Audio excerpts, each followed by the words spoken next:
15 years ago, the first teleserye was born. A teleserye that changed the history of Philippine television. Lahat ng hirap at sakit na ibinigay niyo sa akin, ipapalik ko! Pangako sa'yo, the timeless classic that conquered the Philippines. Pag-aaral ko na kayo. Alimaw ka, papa! Papatayin ko ang babae!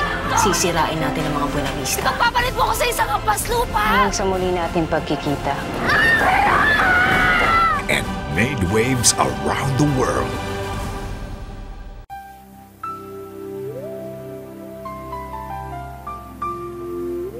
This 2015, helmed by the original director, Rory B. Quintos, and brought to you by Star Creatives, the creators of Princess and I Got to Believe, The Legal Wife, and Forevermore. ABS-CBN proudly presents the modern retelling of this great Filipino love story.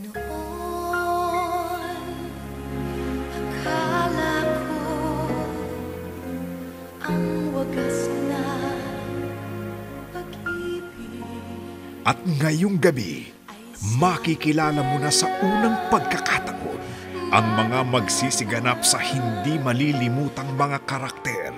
Ang bagong Claudia Buenavista, gagampanan ni Angelica Panganiban.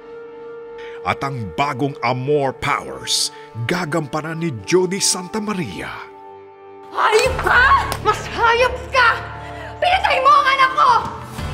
Hindi kita titigilan hanggat sa huling hininga ka, Claudia, hanggat hindi ka bumabagsak! Gawin mo! Gawin mo! Hindi kita uurungan!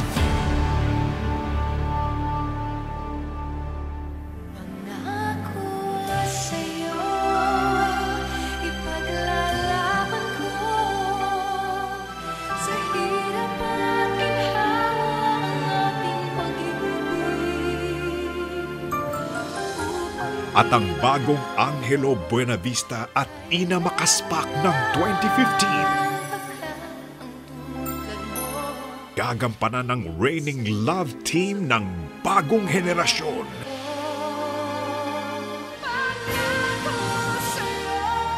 Watch a more mature Daniel Padilla and Catherine Bernardo as they breathe new life to these iconic roles.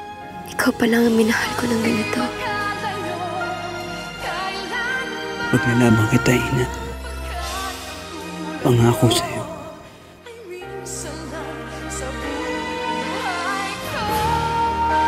Pangako sa'yo. Soon on ABS-CBN Primetime Bida.